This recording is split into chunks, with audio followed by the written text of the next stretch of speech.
The search continues for the nest of a bald eagle who was shot and killed a couple of weeks ago. We'll have the latest on the search. Plus, Jasper Mayor Terry Seitz looks into the future in tonight's Monday with the Mayor. And Charlotte Olson talks about the Miss Northwest contest tonight on Inform. All of that and much more is up next here on the 18 WJTS News.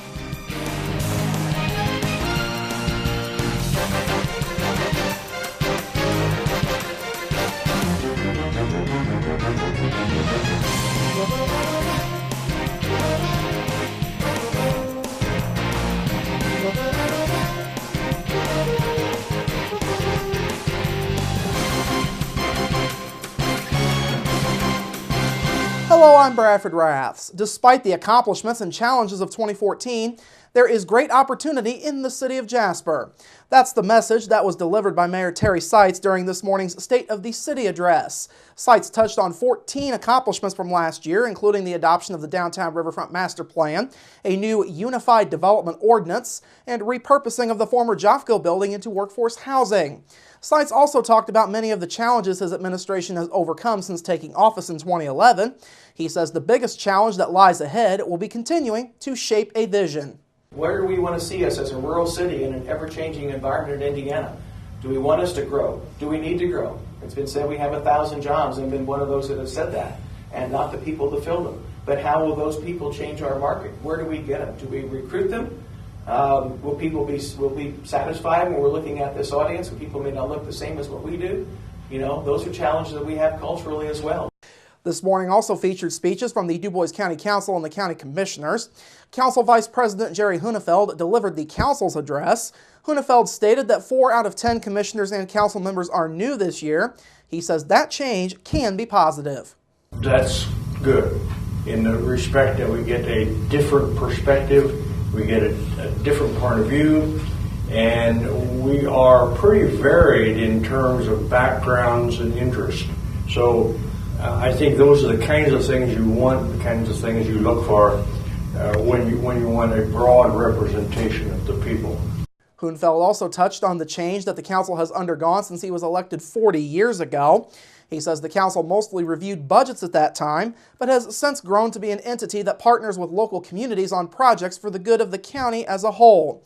County Commissioners President Randy Fleck also spoke this morning. The event was put on by the Jasper Chamber of Commerce and was held in the classroom building on the Vincennes University Jasper campus.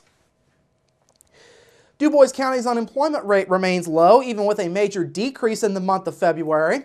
Numbers released this afternoon by the Indiana Department of Workforce Development show that DuBois County still has the second lowest unemployment rate in the state.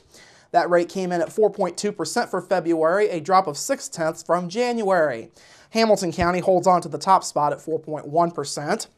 Among other local counties, Davies County is tied for the 4th lowest at 4.7%. Warwick County came in at 5.2%, Pike County 5.3%, Martin County 5.5%, Spencer County 5.8%, Perry 5.9%, Orange County 7.8%, and Crawford County came in at 8.4% for February. Vermilion County again had the state's highest unemployment rate at 9.7%. Now, statewide numbers released on Friday show that the state's unemployment rate dropped 0.1% down to 5.9% for February. Spokesman Joe Frank says the state's economy added 1,700 new jobs, led mainly by private educational and health services, manufacturing, and the leisure and hospitality sectors. Frank says he expects the job growth of recent months to continue. The search continues for a nesting site of a bald eagle that authorities say died from injuries after being shot in northwestern DuBois County. Indiana conservation officers say the search efforts have included using aircraft and drones to search nests in the area.